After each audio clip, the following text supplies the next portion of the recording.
everyone. I'm Lena Banks, Certified Financial Planning Professional and Small Business Coach here in Austin, Texas. Welcome to your Financial Therapy for the Week. I am so excited to get people talking about how we can all be more secure and confident in our financial decision making, and ultimately how we can have a greater sense of well-being overall. Before we get started today, thank you so much for tuning in, and I do need to ask you, if you've been enjoying the show, please like, subscribe, give us a review wherever you're listening or watching. I'd really appreciate that. Today's episode is kind of a heavy one, and it really does have to do with our mental health and well-being, and a rising problem that I've been seeing a lot more news about, and probably you all too. It probably affects someone in your sphere, and that's gambling. It's become much more prevalent, and so today's episode is, are you gambling with your mental health? And this is really important, a really important question to ask yourself, but also to keep in mind for your family, your friends, the people around you who might be relying on you a bit to be their confidant or to just kind of keep an eye out for them. We are headed into a big season, March Madness. Filling out your brackets is a tried and true tradition. I don't know about you guys, but I am a bit competitive, and so when I'm keeping up with all of that, it's just a little bit of fun to kind of see how you compare, how you do. And you likely put a little bit of money behind your bracket, and that's okay. But I do wanted to caution all of us about what that actually can grow into. And gambling addiction and problem gambling are rapidly increasing in the U.S., and in my home state of Texas, due to expanded online sports betting. And so about 2.5 million adults are facing severe gambling problems. 5 to 8 million of us are facing mild to moderate gambling problems. Nearly 10% of young U.S. men 18 to 30 now show signs of gambling problems. 1 in 10 young U.S. men, with addiction rates surging alongside the 30-fold increase in legal sports betting from 2018 through 2025. And that is mostly due to online gambling. So the National Council on Problem Gambling says that gambling addiction, let's define it, gambling addiction, which is compulsive or pathological gambling, is a progressive, recognized mental health disorder characterized by an uncontrollable urge to gamble despite severe negative consequences on finances, your relationships, and your health. It involves loss of control, increasing preoccupation, chasing your losses, so you lose, but then you bet again and again. So similar to substance addiction, it stimulates brain reward centers and requires professional treatment. Once you cross that addiction threshold, it really is important for you to get professional help. The Mayo Clinic says that compulsive gambling, also known as gambling disorder, is, again, the uncontrollable urge to keep gambling despite the toll it takes on your life. Gambling, in and of itself, means that you're willing to risk something you value, whether that's money or even relationships, in the hope of getting something of even greater value. So, okay, once this pays off, then he'll understand. Then she'll understand. Then I'll be able to provide for my family.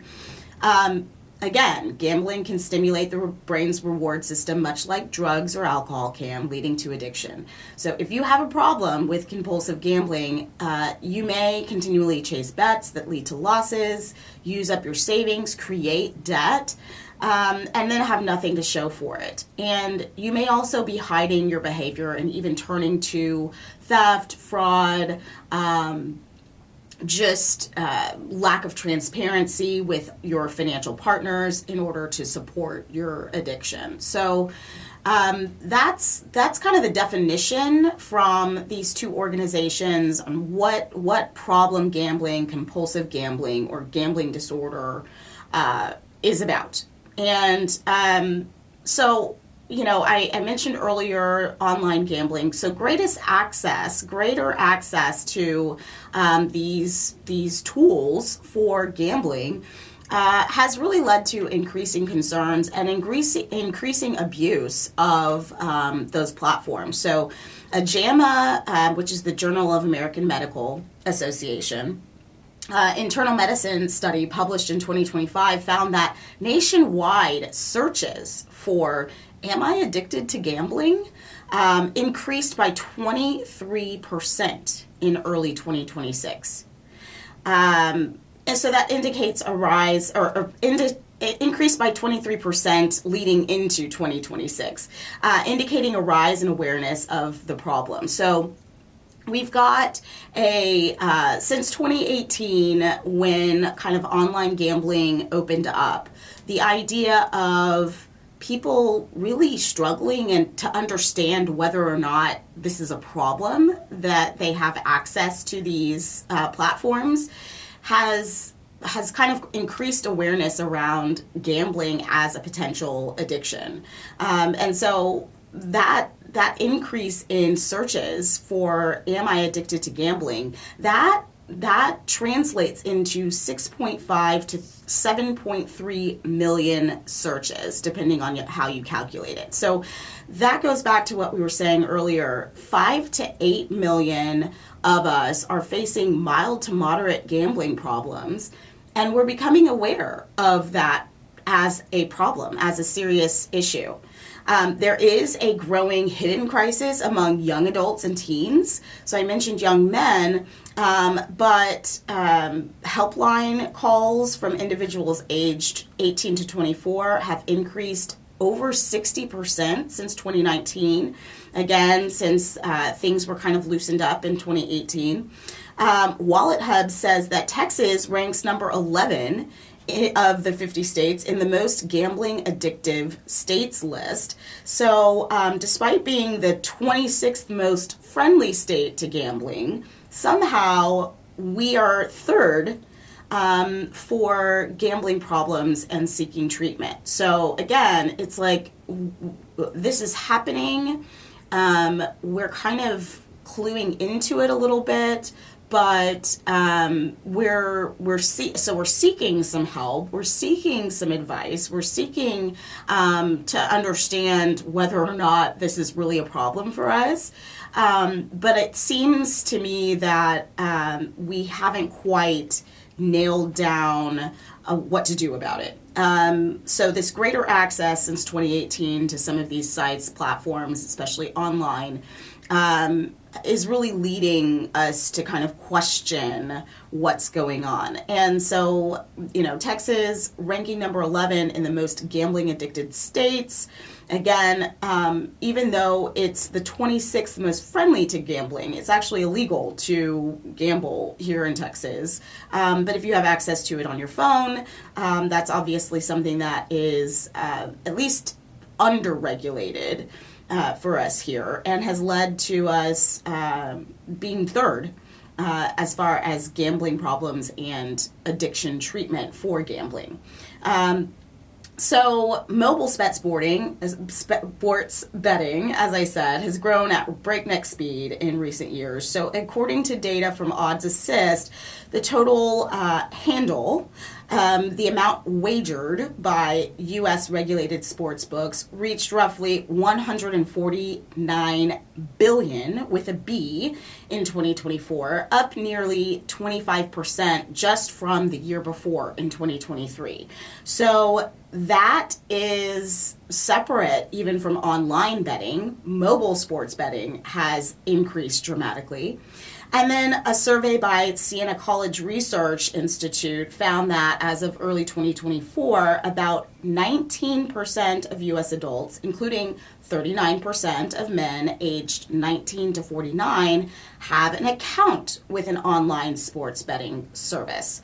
So these are these are more and more paths and avenues to being able to bet your money on something that you don't control, but that hopefully wins you money. And all of this is a concern because obviously access drives addiction. And if you have that easy access to something that can potentially be addictive because it's actually stimulating your brain's reward system like a drug, that's concerning. And so we have to keep eyes on this.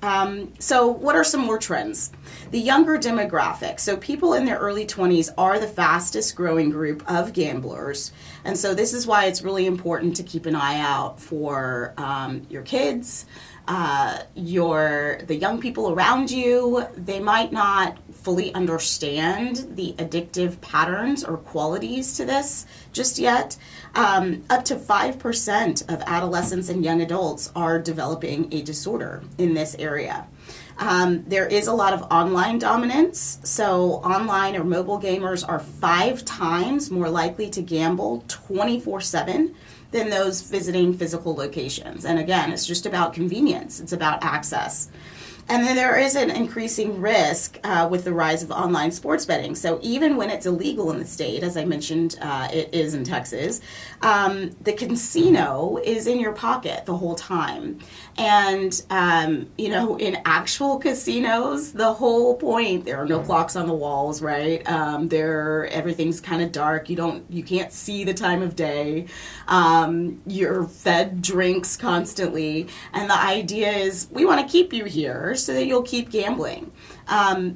Online betting removes all of that, the in-person barrier to that, and just puts it right in your pocket. And you could be ostensibly betting 24/7 and spending your time and your energy and your dollars in that space for a much longer period of time, not even realizing that it's growing into an addiction. So I want to talk a little bit about how big the problem actually is, because I think some of this is our kind of personal interest in this, like when we see it, when we hear about it.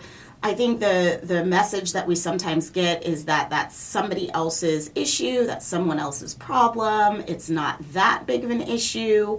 Or, if you're in that 5 to 8 million bucket of folks who are facing mild to moderate gambling problems, maybe you feel like it's not a snowball that's going to roll down the hill. But as mentioned, approximately 2.5 million U.S. adults meet the criteria for a severe gambling problem. So that's in addition to the 8 million who have mild to moderate issues. And again, 10% of U.S. men aged 18 to 30 exhibit the behavior indicating a gambling problem. This is really important too. About 60 to 80% of U.S. high school students report gambling before age 21. So again, this goes back to access.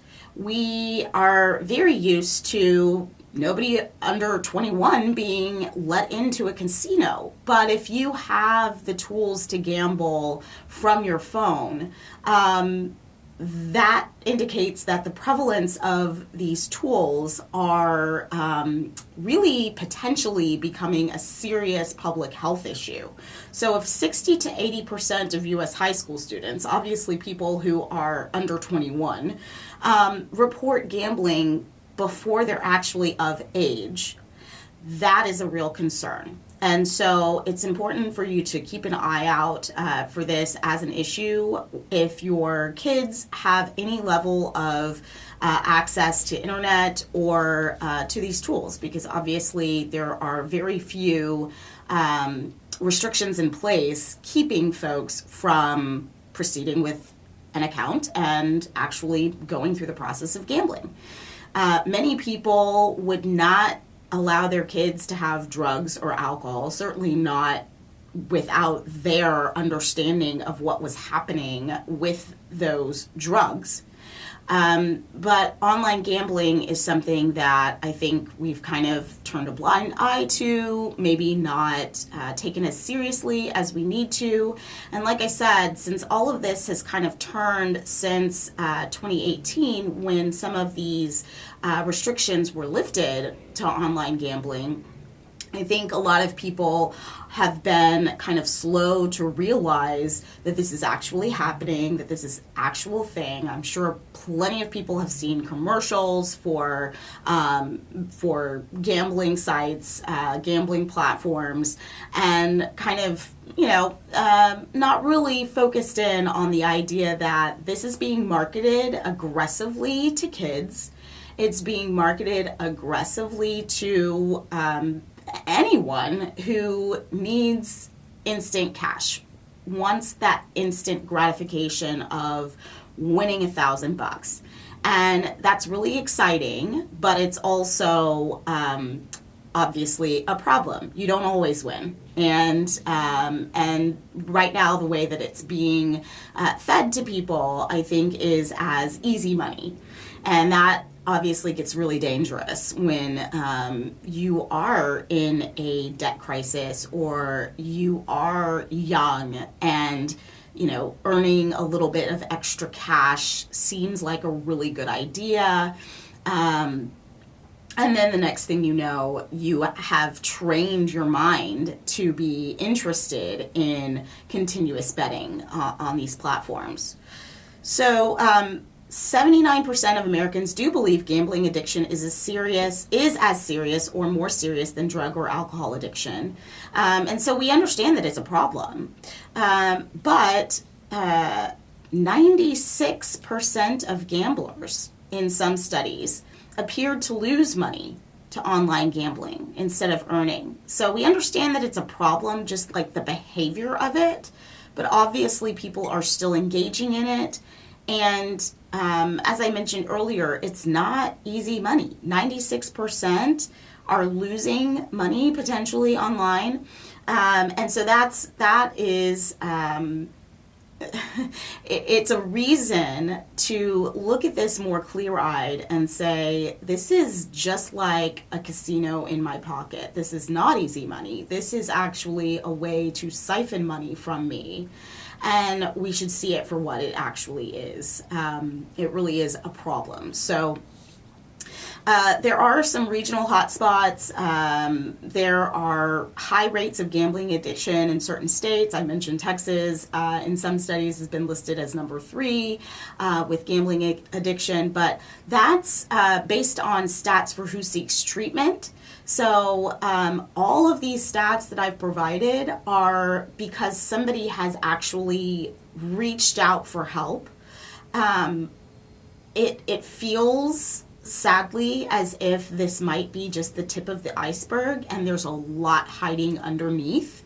There are certain aspects of gambling to the stock market, or to crypto, or to really anything that you purchase that doesn't have a guaranteed return.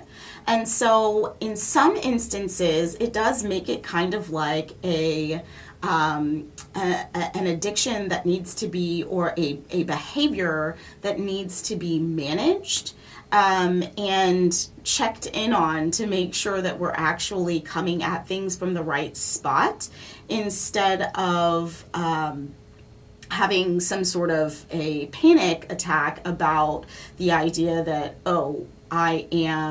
I'm gambling my money, I'm risking my money. So taking on some level of risk, I think, is going to be a natural part of money management, of financial management. But understanding when it kind of tips into a problematic territory is really important. So, like I said, all of these stats are about people who have said, I think this might be a problem. but there are probably a number of us who are engaging in risky gambling behaviors and not even necessarily recognizing that as a problem, as an issue. There is a health impact, and we want to be cognizant of the fact that 1 in 5 people, and this is according to Gambling Insider, 1 in 5 people with a gambling disorder will attempt suicide. So this is a very real concern. When you start thinking about the number of people who have tendencies toward, behaviors toward risky behaviors, then you walk that out to folks where it develops into a real addiction, and then they're going to seek help. But some people, sadly, will take it to a level where they cannot pull back from the brink. And so 20% of people with a gambling disorder will attempt suicide. And I think, that just speaks volumes for how hopeless this feels to a lot of folks who are in this situation. So why? Why is this happening? The National Council on Problem Gambling has said that the sports betting boom, legal sports betting, has grown from $6.6 billion in 2018 to $150 billion in 2025. So $6.6 billion in 2018, and then a bit of deregulation happens, and now it's $150 billion in 2025. So that's driving higher addiction rates, and that's particularly among young men. There is also digital accessibility. We've said the ubiquity of smartphone, in-game, online sports betting, even apps that allow you to bet money and win a prize, win more chances at more bets. It is a consistent theme, and again, very similar to in-person casinos, but once you leave there, your access is gone. This is a completely different situation because they're able to drive that addictive behavior so much more efficiently online. And then there's also a lower age. So I mentioned earlier that 60 to 80% of high schoolers have engaged in some sort of online betting. And that continues outside of high school. So nearly 2/3, 65% of U.S. adults report engaging in some form of gambling before the age of 21. So it's continuing even outside of high school into our college years at a very high rate. And we need to be cognizant of that, and understanding that for folks who live the majority of their lives online, when I was in high school, the internet barely existed towards the end of my high school years. So, we didn't have this level of access to something like this. But if you live your life online, I think it's probably natural for you to kind of fall into this trap, and young minds are even more susceptible to addictive behaviors. And so this is happening because we've kind of taken our eyes off the ball a little bit. So I want to talk just a little bit about the signs of gambling addiction so that you guys can take a look around you, be aware, and hopefully get some help for yourself or for the people around you who it appears might be most susceptible to this or participating, engaging in this already. The National Council, again, on Problem Gambling, says the aspects of gambling addiction are behavioral indicators, so a constant preoccupation with gambling, needing to bet more money to feel the same rush, So that's important. If a dollar just doesn't do it for you anymore, and you've got to bet $10, $100, and you're really excited about the rush of that, but you need to do more and more to feel the same level of rush, that's an indicator. Restlessness when trying to stop. So if you really have a hard time just cutting yourself off, deleting the app, that is a sign, an indicator that you might have tipped over into addiction. The consequences, significant financial debt, job loss, strained relationships, legal problems. If any of that stuff is happening, if you are strapped for cash but still gambling, if you don't have a job, still gambling, if you've lost your job because of gambling, or going back to how folks with addictive behaviors do behave, if you are engaging in some sort of fraud or some sort of thievery in order to supplement the money necessary to gamble, those are all signs that something is wrong.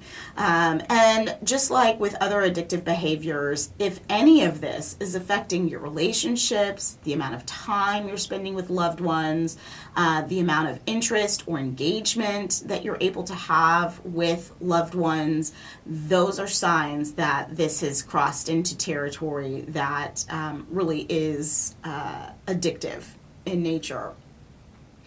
Some other signs, the emotional and mental tolls, so irritability, depression, anxiety, even an irrational belief that gambling will solve your financial issues.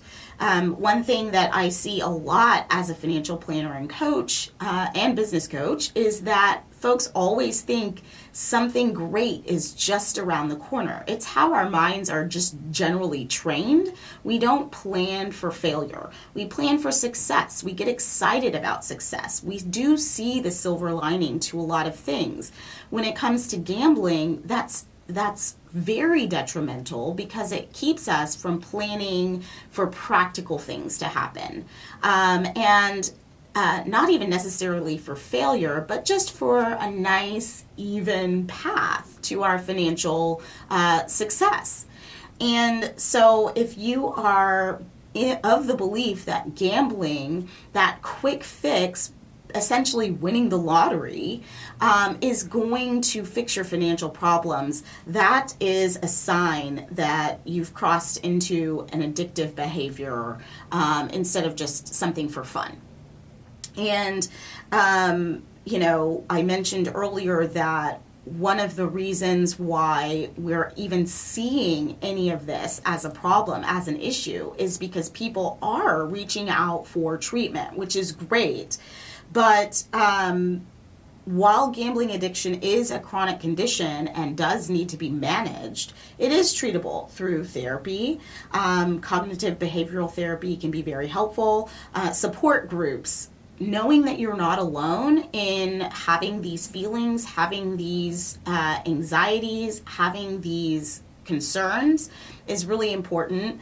And sometimes medication. So this is an addiction. And if you have tipped over into not being able to control some of your behaviors around it, then you might be a candidate for treatment. And so, the first question to ask yourself is certainly, do I exhibit any of these signs?